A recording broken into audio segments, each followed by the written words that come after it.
Cabang iman yang ke-44 adalah mengharamkan kehormatan manusia. Maksudnya menjaga kehormatan sesama muslim.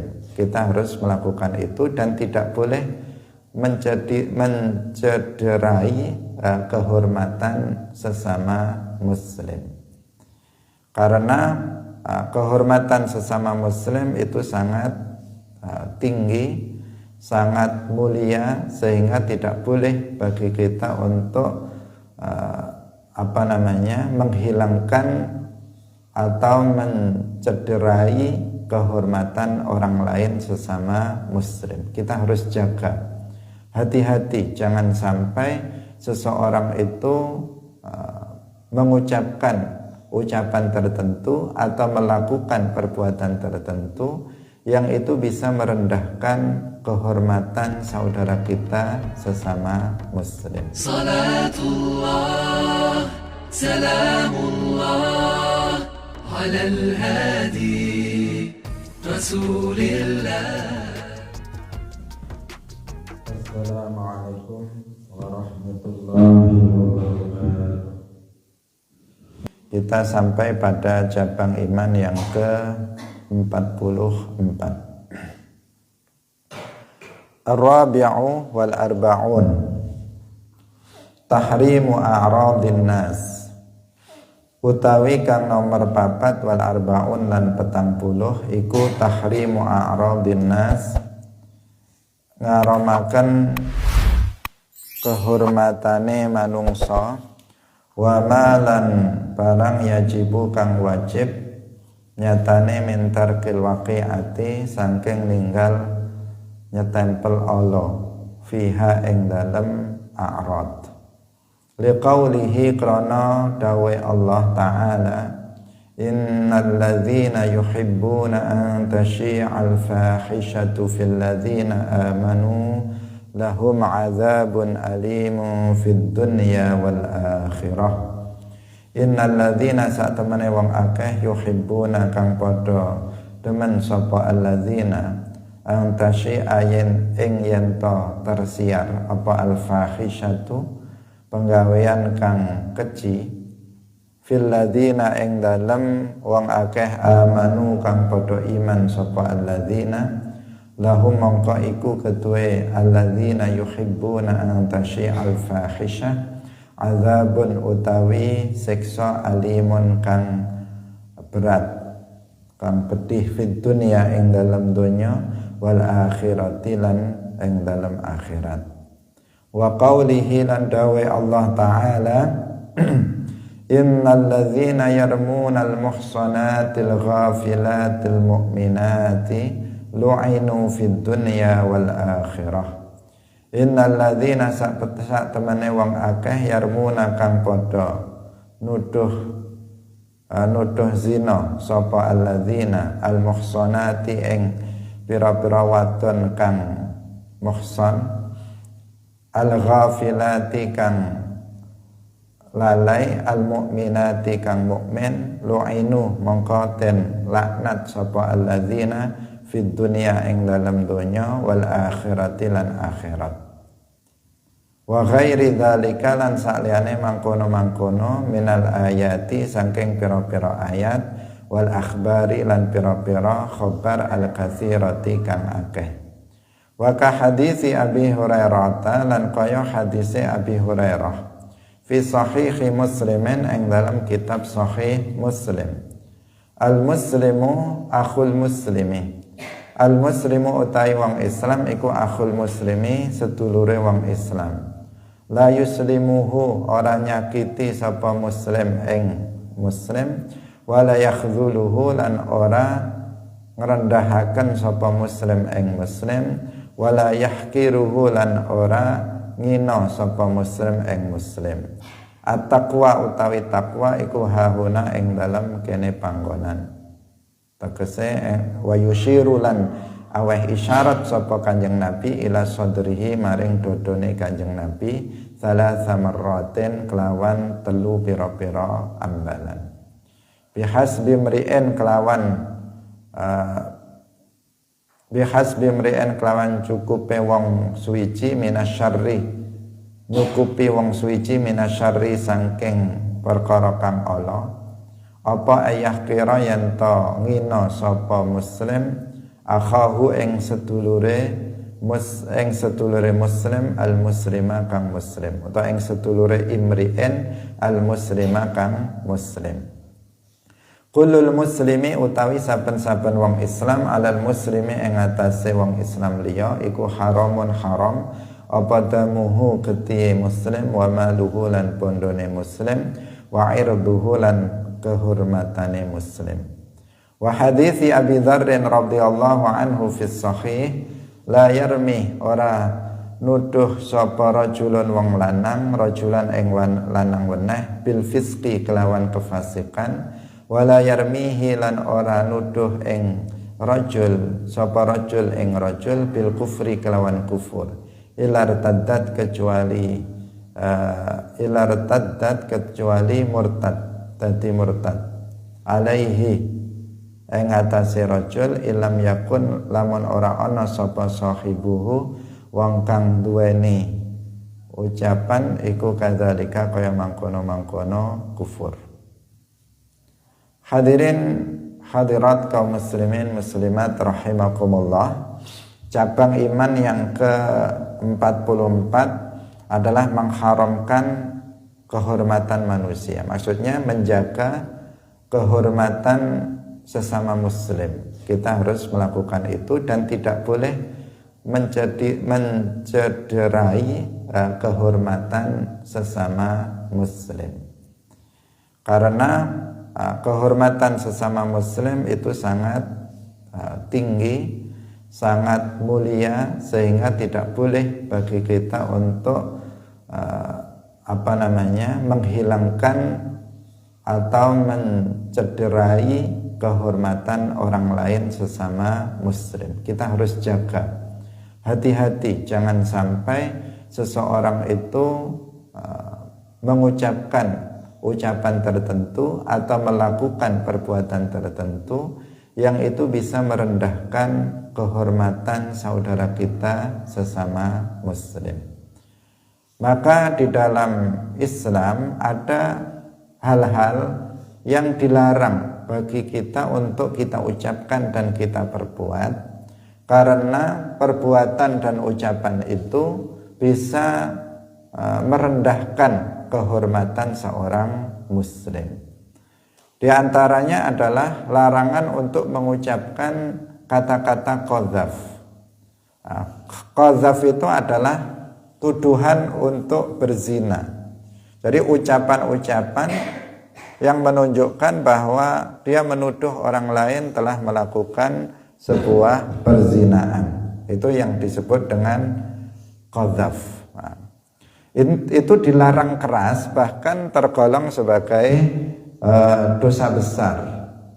Orang yang melakukannya jatuh kepada maksiyah kabirah.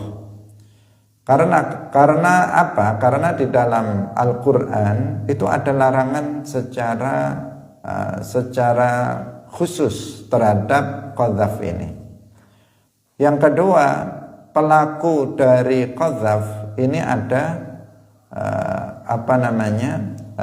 ada had yang khusus bagi mereka. Itu menunjukkan bahwa dosa qadzaf ini termasuk dalam kategori dosa besar.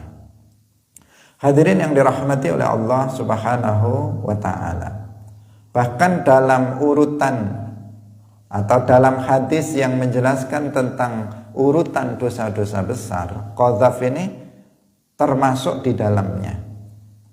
Rasulullah Shallallahu Alaihi Wasallam bersabda, "Ijtanibu as-sab'al mubiqat." Jauhilah 7 dosa besar yang menghancurkan. Al-mubiqat artinya al-muhlikat. Jadi 7 dosa besar yang bisa membinasakan seseorang. Kemudian para sahabat bertanya, "Ya Rasulullah, wa ma hunna?" Wahai Rasulullah, apa 7 dosa besar yang membinasakan itu, wahai Rasulullah? Kemudian Rasulullah menjawab, yang pertama asyirku. Yang pertama adalah syirik. Ini sudah jelas, mensekutukan Allah, menserupakan Allah dengan makhluk, beribadah kepada selain Allah. Ini tergolong sebagai dosa terbesar, yang apabila seseorang mati dalam keadaan itu, dalam keadaan musyrik, maka Allah tidak akan mengampuninya. Asyirku billah merupakan dosa peringkat pertama. Kemudian yang kedua, wasihru, melakukan sihir. Ini juga dosa besar kedua yang bisa menghancurkan, membinasakan seseorang. Kemudian yang ketiga adalah qatlun nafsil lati harramallahu illa bilhaq, yaitu membunuh seseorang yang diharamkan oleh Allah, kecuali membunuhnya bilhaq, dengan hak. Ini sudah kita jelaskan dalam pertemuan sebelumnya. Kemudian yang keempat adalah wa aklur riba, makan riba. Kemudian yang kelima wa aklu malil yatim, makan harta anak yatim. Kemudian yang keenam wa tawalli yaumaz zahfi, yaitu lari dari medan perang. Pada hari peperangan dia kemudian lari dari medan perang. Kemudian yang ketujuh adalah waqadful muhsanatil mu'minatil ghafilat. Jadi menuduh zina kepada wanita-wanita yang mukmin yang suci. Mereka tidak melakukan zina, tetapi seseorang kemudian menuduhnya melakukan perzinaan. Ini karena akan menjatuhkan kehormatan, harkat, martabat seseorang kalau seseorang dilakukan atau dituduh untuk melakukan zina. Hadirin yang dirahmati oleh Allah Subhanahu wa ta'ala, meskipun di dalam Islam orang yang melakukan perbuatan zina itu hukumannya sangat berat, ada had yang sudah kita jelaskan dalam pertemuan sebelumnya, yaitu dirajam apabila zinanya zina muhsan dilakukan oleh seseorang yang sudah melakukan hubungan suami istri yang sah, kemudian dia berzina, maka dirajam, yaitu dilempar dengan batu sekepalan tangan sampai dia mati. Itu yang menunjukkan apa? Beratnya dosa berzina. Kemudian bagi yang ghairul muhsan, yang belum pernah melakukan hubungan suami istri yang sah, maka dilempari batu 100 kali, baru kemudian diasingkan. Ini untuk zina. Tetapi untuk menetapkan bahwa seseorang itu telah berzina atau tidak, itu sangat ketat, sangat ketat. Dalam rangka apa? Dalam rangka untuk menjaga kehormatan manusia. Tidak sembarangan. Ada orang misalnya mengatakan si istri saya telah berzina, kemudian istrinya dihad. Enggak. Ada seseorang misalnya, seorang perempuan mengatakan, wahai hakim, suami saya telah berzina, kemudian dijatuhkan had. Enggak seperti itu. Ada seseorang kemudian berkata, mengatakan tetangga saya telah melakukan zina karena dia hidup dalam satu rumah. Tidak semudah itu seseorang menuduh orang lain melakukan zina. Bahkan orang tersebut dalam bahaya, orang yang sembarangan mengatakan bahwa orang lain telah melakukan sebuah perzinaan. Bahkan disebutkan bahwa seseorang bisa dijatuhi had zina itu yang pertama adalah dengan pengakuan dari pelaku.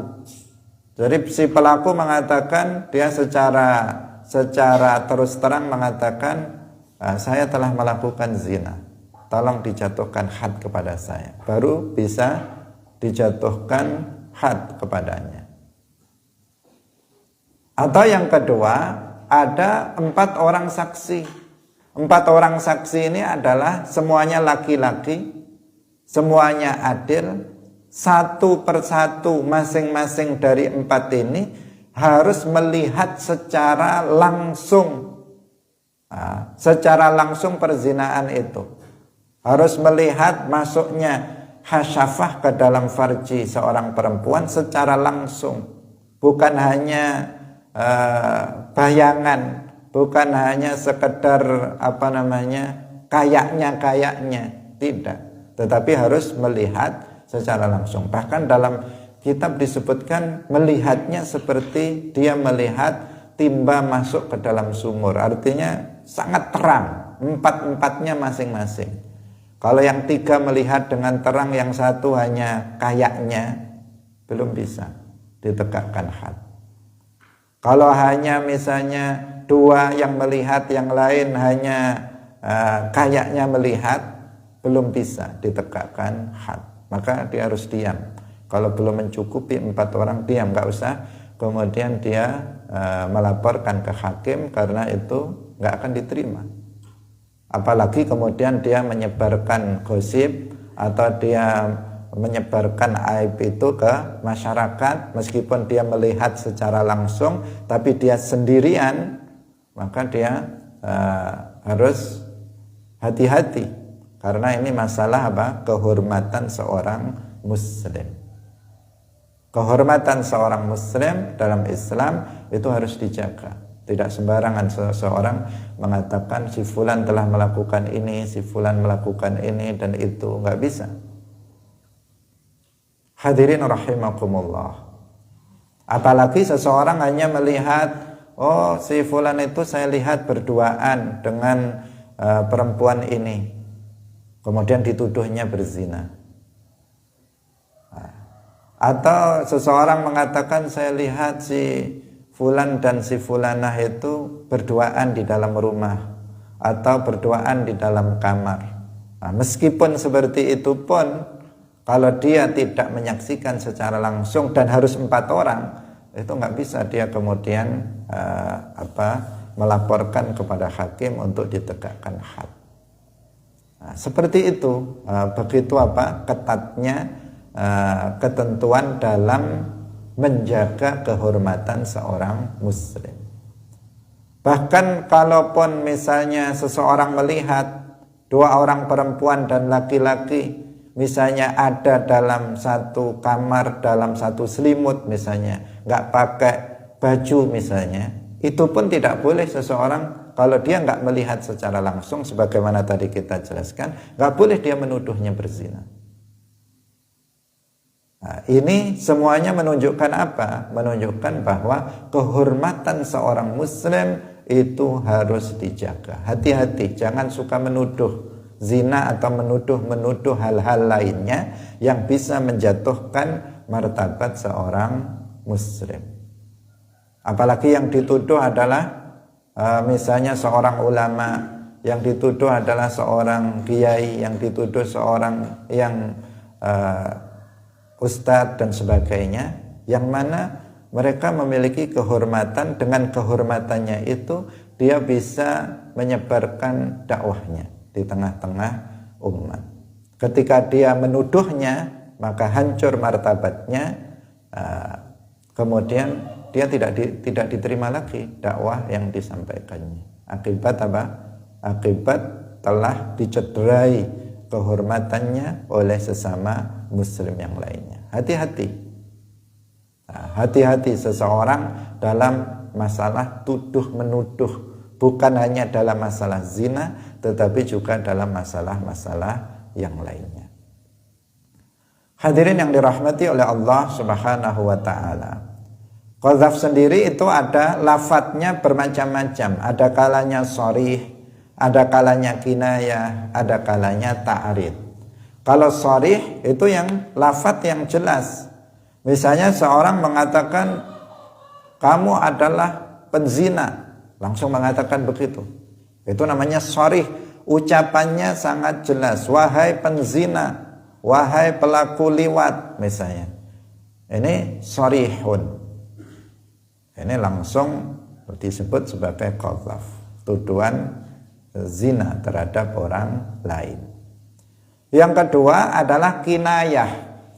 Kinayah ini yang menggunakan kalimat mengandung makna tuduhan zina dan mengandung makna selain tuduhan zina. Dua-duanya. Bisa maknanya ini menuduh zina, maknanya bisa selain itu. Misalnya seseorang mengatakan wahai fasik, wahai perempuan nakal, misalnya dia mengatakan begitu. Nakal ini ada identik, perempuan nakal itu perempuan yang suka berzina. Tetapi nakal itu juga bisa berarti nakal yang lainnya. Nah, maka di sini namanya apa? Kinayah. Nah, dilihat niatnya bagaimana. Apakah dia niat qadzaf atau niat bukan qadzaf? Apakah niatnya itu untuk menuduh orang lain melakukan zina atau tidak? Nah, nanti dihukumi qadzaf atau tidak tergantung kepada niatnya. Kemudian yang ketiga ada namanya ta'rid. Ta'rid itu sindiran. Jadi dia menggunakan kata-kata sindiran. Sedang misalnya seseorang sedang bersama orang lain. Yang orang lain ini misalnya nasabnya kurang jelas. Sementara nasab dia jelas. Kemudian dia mengatakan kalau aku ini anak halal. Seakan-akan dia mengatakan kalau dia itu anak haram, anak zina. Seakan-akan dia mengatakan begitu. Ini namanya ta'rid, sindiran. Nah, maka di sini juga bagaimana dia maksud dia perkataan yang seperti itu bisa digolongkan sebagai bagian dari qadzaf. Jika yang dia maksudkan bahwa dirinya itu anak halal, berarti temannya itu anak haram. Kalau anak haram berarti dia menuduh bapak ibu dari anak itu telah melakukan zina. Itu jika begitu yang dia maksud, maka di sini juga bagian dari qadzaf yang diharamkan. Hadirin yang dirahmati oleh Allah Subhanahu wa taala. Dan orang yang melakukan qadzaf ini menuduh orang lain melakukan zina, maka hukumannya berat. Bahkan di sini dikatakan lu'inu fid dunya wal akhirah. Innal ladzina yarmunal muhsanatil ghafilatil mu'minat lu'inu fid dunya wal akhirah. Mereka akan dilaknat, dijauhkan dari rahmat Allah Subhanahu wa taala baik di dunia maupun di akhirat. Di dunia dia akan kena masalah, di akhirat apalagi dia akan diancam dengan azab yang berat di akhirat. Bahkan di dunia ada hadnya bagi orang yang melakukan itu, yaitu dicambuk sebanyak 80 kali. Walladzina yarmunal muhsanati thumma lam ya'tu bi arba'ati syuhada fajliduhum 80 jaldatan. Nah, jadi dia harus, kalau ada seseorang menuduh seorang perempuan melakukan zina, maka dia harus bisa mendatangkan 4 orang saksi yang tadi kita telah jelaskan, yaitu 4 orang saksi laki-laki semuanya yang adil dan melihat secara langsung perzinaan itu. Jika tidak bisa dia mendatangkan 4 orang saksi, maka dia dicambuk 80 kali. Itu sebagai hadnya. Orang yang menuduh orang lain telah melakukan zina. Nah, itu menunjukkan beratnya hukuman bagi orang yang menciderai kehormatan seorang muslim.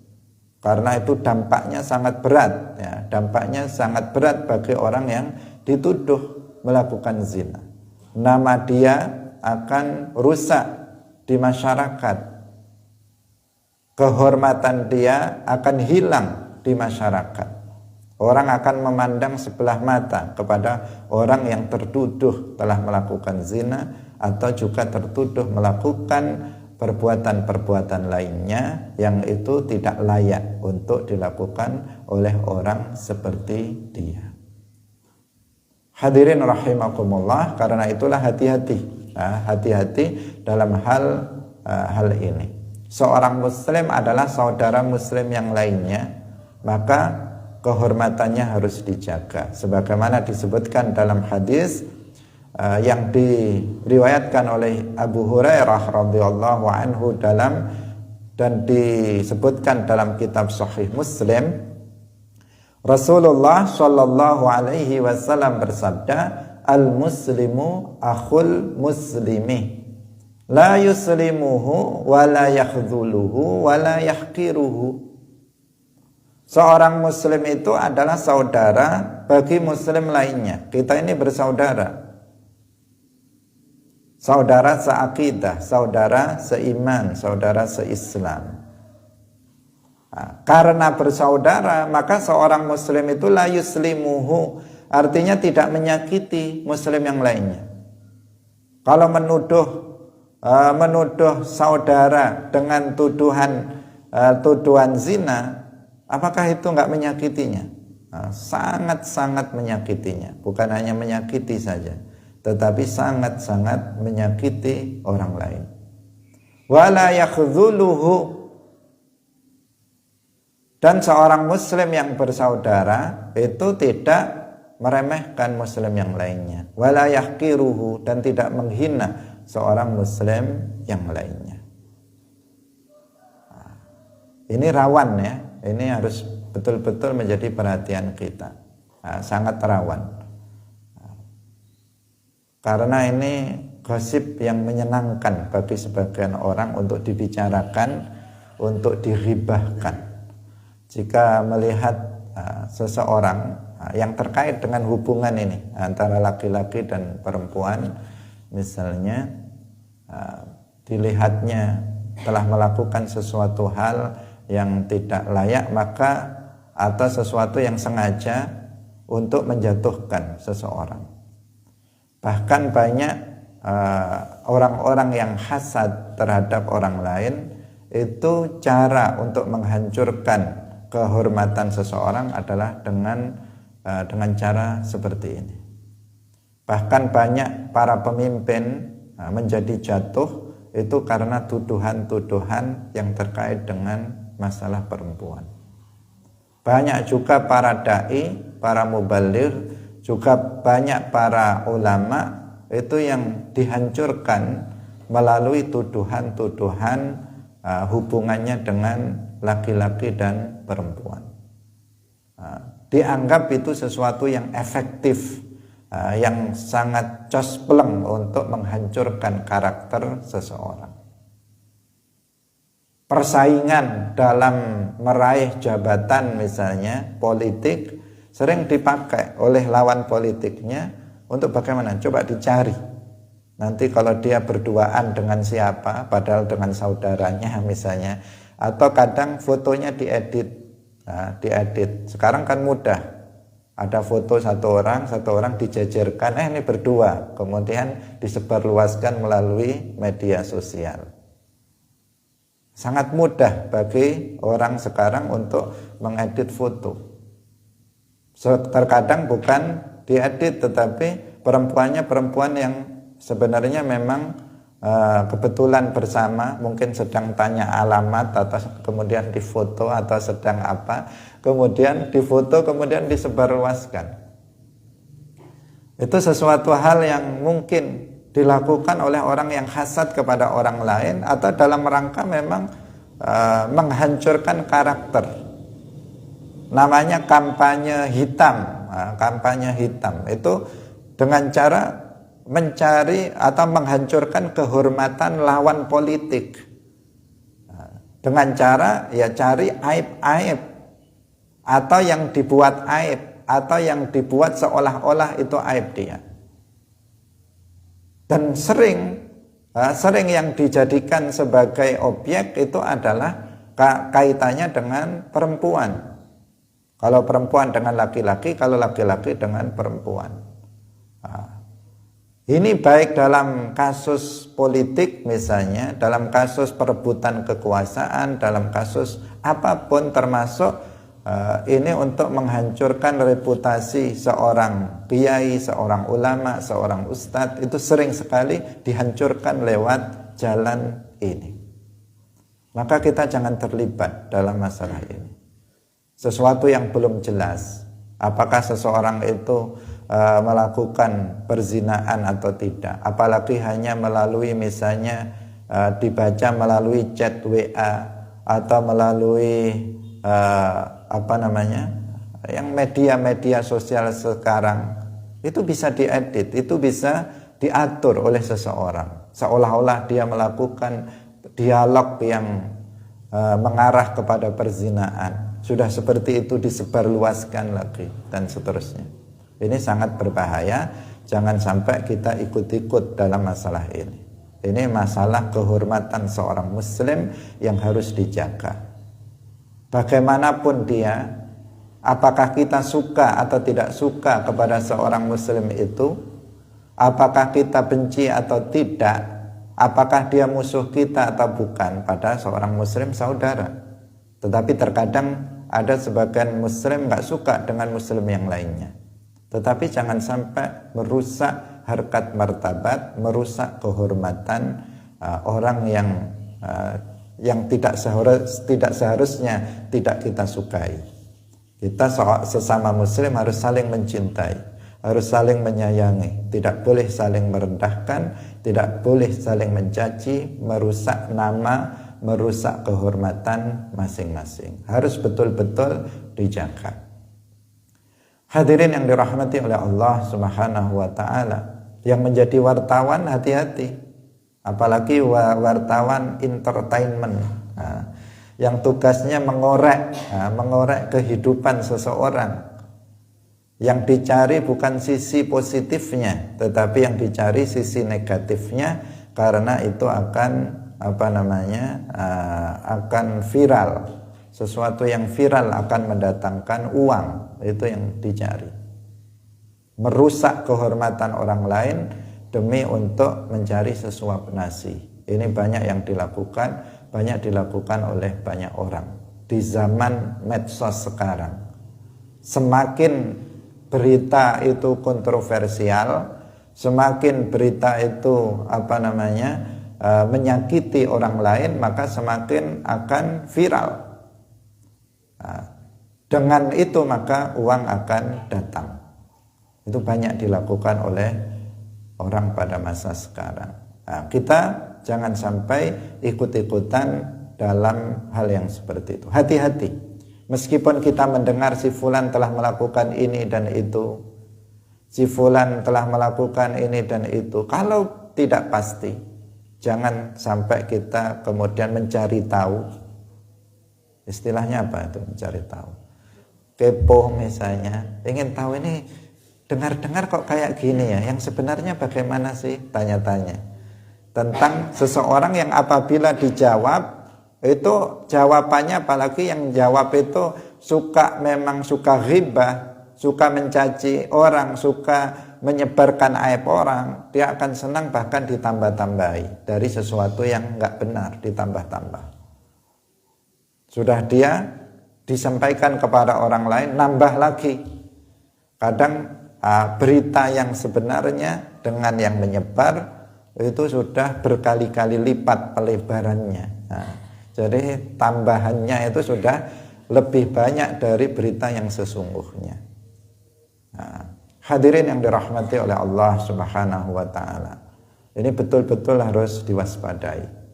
Betul-betul harus diwaspadai. Ini karena membawa dampak yang sangat besar, khususnya bagi seorang muslim yang tertuduh. Dia mentalnya bisa down, dia bisa tidak pede lagi dalam bermasyarakat, bahkan bisa menghentikan segala sesuatu aktivitas yang bisa dilakukan sebelumnya. Maka dalam hal ini dikatakan dalam kitab ini bagian dari cabang keimanan, menjaga kehormatan seorang muslim dan tidak mencederainya dengan tuduhan-tuduhan seperti tuduhan zina atau tuduhan-tuduhan yang lainnya yang bisa merusak reputasi, merusak kehormatan seorang muslim. Termasuk di sini adalah tuduhan bil fisqi, menuduh kefasikan. Disebutkan dalam hadis yang terakhir atau sebelumnya kita baca dulu. Bihasbi mri'in. Beliau mengatakan at-taqwa hahuna. Takwa itu di sini di dalam hati. 3 kali. Bihasbi mri'in minasyarri ayahqira akhahul muslim. Cukup seseorang itu dianggap buruk apabila seseorang itu menghina saudaranya sesama muslim. Kalau ada seorang muslim menghina muslim yang lainnya, ketahuilah dia bukan orang yang baik. Seorang muslim yang baik, dia akan menjaga kehormatan. Kalaupun dia melihat aib dari saudara muslim lainnya, maka dia menyembunyikannya. Dia berusaha untuk menutupnya, bukan berusaha untuk menyebarluaskan, apalagi menambah-nambah sesuatu yang tidak dia lihat. Karena setiap muslim itu pasti memiliki aib. Siapa yang enggak memiliki aib? Siapa di antara kita yang enggak memiliki dosa? Selain para nabi, kita semuanya pernah melakukan dosa, baik dosa kecil maupun dosa besar. Sebagian dosa yang kita lakukan, Allah menutupnya, sehingga enggak ada satupun orang yang melihat dan mengetahui apa yang kita lakukan dari kemaksiatan itu. Tetapi sebagian dosa yang kita lakukan, ada yang tiba-tiba diketahui oleh orang dengan kehendak Allah. Ya mungkin Allah ingin menyelamatkan dia dari perbuatan itu. Karena kalau perbuatan itu enggak ketahuan orang, biasanya terus-menerus akan dilakukan. Hari ini dilakukan enggak ketahuan orang, besok dicoba lagi lah, karena enggak ada yang lihat. Terus seperti itu. Tapi ada sebagian orang begitu satu kali melakukan udah ketahuan orang. Akhirnya apa? Akhirnya ya dia enggak berani lagi melakukannya karena sudah ada yang tahu. Sudah ada yang tahu. Mungkin itu sebagai peringatan bagi dia sehingga dia menghentikan perbuatan maksiat yang tidak seyogyanya dilakukan, sehingga dia cukup sekali melakukannya dan tidak melakukannya lagi. Kalau sudah seperti itu, maka seseorang yang dengan tanpa sengaja misalnya diperlihatkan aib orang lain, maka dia harus menutupnya. Harus menutupnya serapat-rapatnya, apalagi orang yang dia lihat aibnya itu berusaha untuk menutup-nutupinya. Orang itu melakukan maksiat sembunyi-sembunyi, menunjukkan bahwa orang itu sebenarnya takut melakukan maksiat itu. Dan dia tidak mau aibnya itu diketahui oleh orang.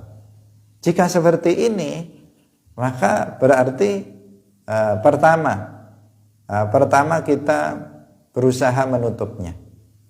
Kalau kita lihat misalnya dia perlu untuk mendapatkan nasihat, diberi nasihat, maka diberi nasihat yang baik tanpa menyebut bahwa dia telah melihat, bahwa dia telah melakukan ini dan itu. Tetapi dengan sindiran misalnya, dengan yang dia kira-kira terasa bahwa dia telah melakukan perbuatan yang salah, diberikan nasihat.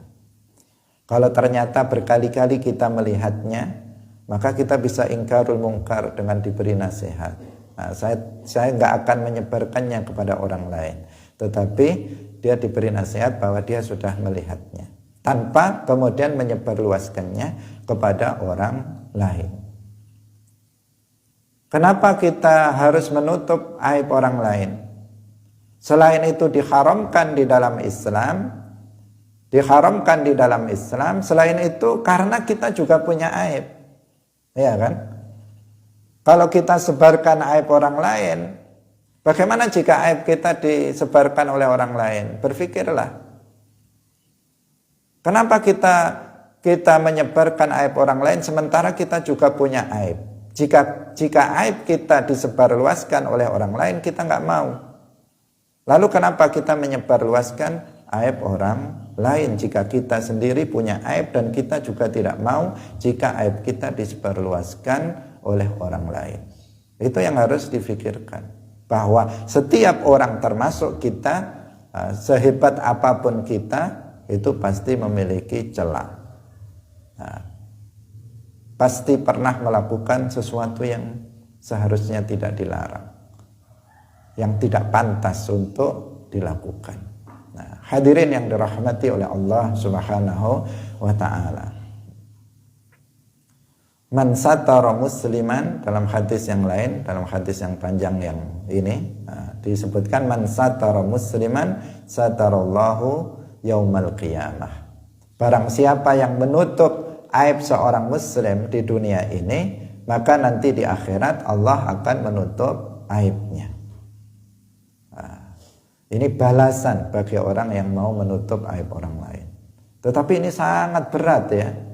Seseorang menutup aib orang lain ini sangat berat, sangat sulit, sangat sulit. Karena apa? Hawanya. Kalau seseorang melihat aib orang lain, hawanya pengen cerita. Iya apa enggak? Pasti pengen cerita. Misalnya kamu melihat, oh si fulan melakukan ini. Misalnya kamu melihat saya melakukan sesuatu yang menurut kamu enggak layak. Pasti kamu pengen cerita ke kawan.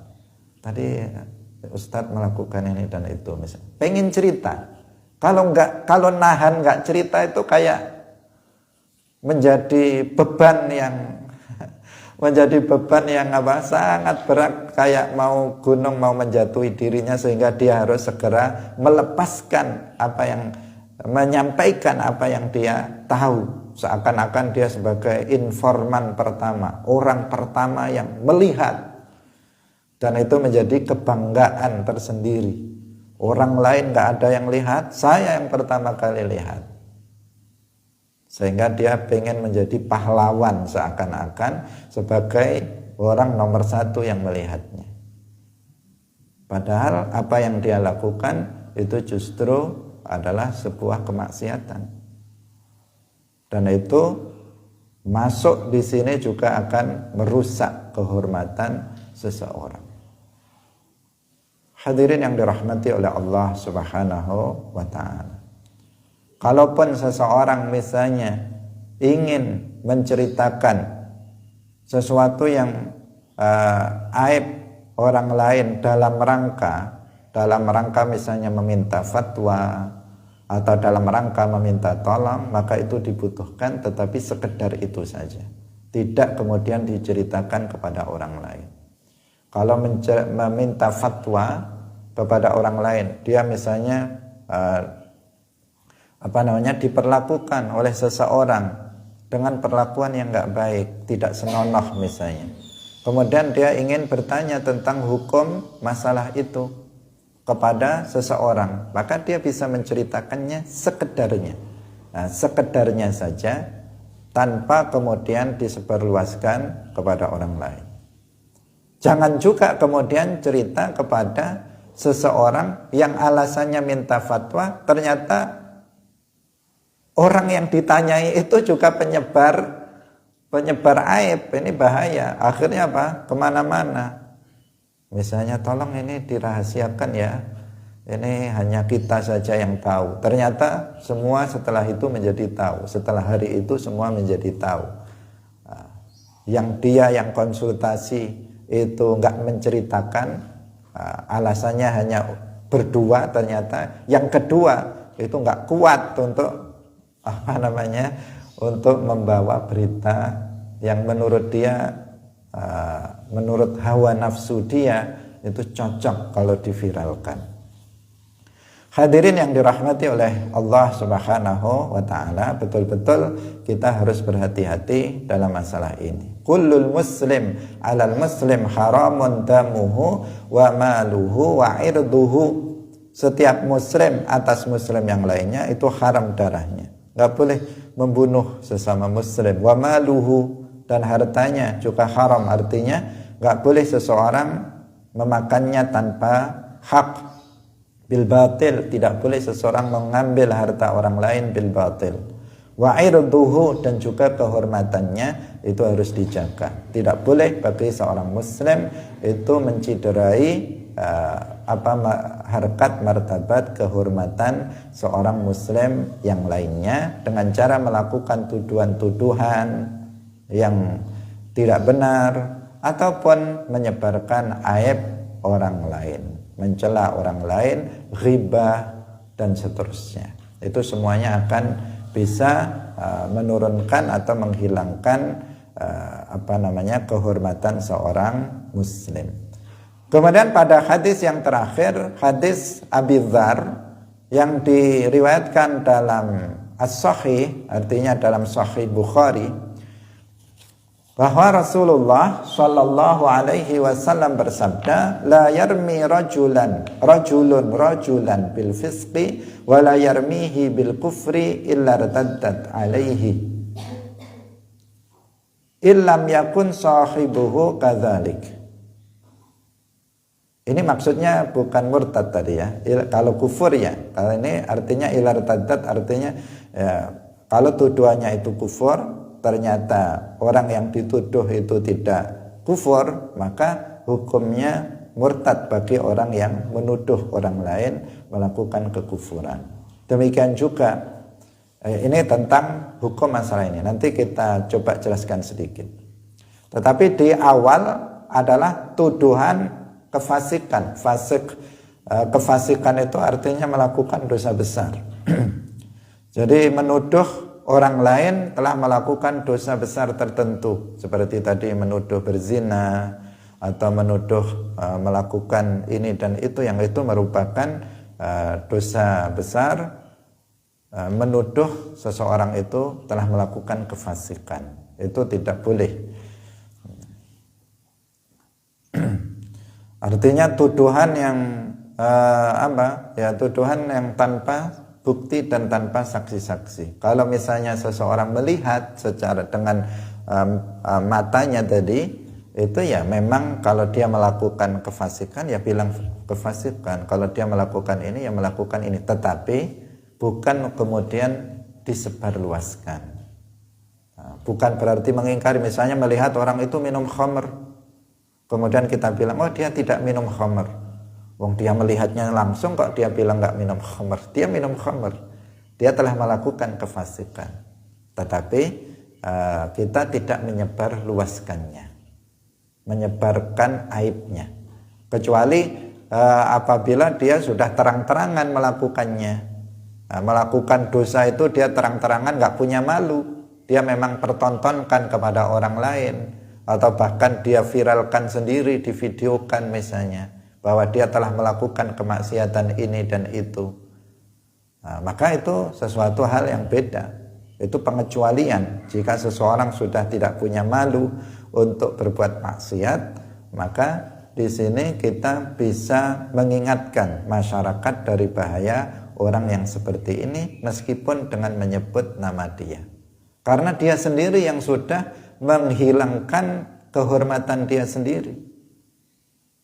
Dia sendiri ketika dia merekam misalnya dalam video apa yang dia lakukan, perzinaan yang dia lakukan, perbuatan maksiat yang dia lakukan, kemudian malah diunggah sendiri di YouTube misalnya, maka dia sendiri yang telah menghilangkan kehormatan dirinya sendiri. Nah, ketika itu jika kita seorang muslim kemudian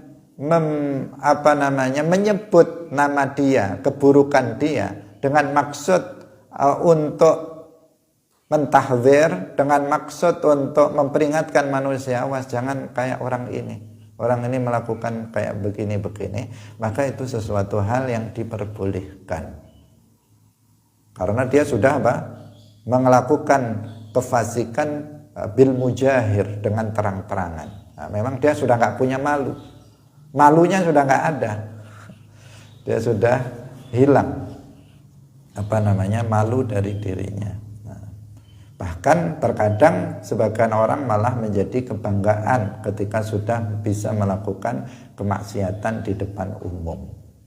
Kemudian yang terakhir termasuk tuduhan kufur kepada kepada seorang muslim, itu nggak boleh. Mengkafirkan seorang muslim itu tidak diperbolehkan. Ingat mengkafirkan orang Islam. Tapi kalau mengkafirkan orang kafir, ya memang harus dilakukan. Kalau nyata-nyata orang itu misalnya beragama dengan agama selain Islam, ya jelas dia bukan muslim, dia kafir. Kita katakan dia kafir, jangan dibilang muslim. Kalau secara nyata-nyata kita mendengar dia mengucapkan kata-kata kufur misalnya, ya berarti dia telah melakukan kekufuran, dan orang yang melakukan kekufuran namanya kafir. Maka jangan dibilang muslim, dibilang kafir. Kalau secara nyata-nyata kita melihat dengan mata kepala kita bahwa orang itu sudah melakukan perbuatan kufur, di depan mata kita dia jelas-jelas menginjak mushaf dengan sengaja, dan jelas-jelas dia telah, kita mendengar dia mencaci maki Allah dengan lisannya, udah terang begitu, maka jangan ragu-ragu dia muslim apa enggak ya, udah dia murtad. Dia murtad kalau dia melakukan perbuatan kufur atau mengucapkan kata-kata kufur dan kita melihatnya atau mendengarnya secara langsung. Yang enggak boleh dikufurkan itu siapa? Seorang muslim. Seperti yang dilakukan oleh kelompok Wahabi, mereka mengkafirkan umat Islam. Mereka mengatakan bahwa orang yang bertawassul, bertabarruk, beristighosah, mereka adalah orang-orang kafir. Mereka yang berziarah ke makam para wali itu adalah penyembah kuburan, orang-orang musyrik. Itu namanya mengkafirkan orang Islam. Kenapa? Karena tawassul, tabarruk, istighosah bukan hanya boleh hukumnya, tetapi diajarkan oleh Rasulullah Shallallahu Alaihi Wasallam. Seperti halnya yang dilakukan oleh Sayyid Qutb, itu namanya mengkafirkan umat Islam. Dia mengatakan sekarang ini sudah nggak ada umat Islam lagi, semuanya sudah murtad karena semua umat Islam nggak ada yang menerapkan hukum Al-Quran, maka semuanya kafir, bukan muslim. Nah, ini namanya mengkafirkan umat Islam.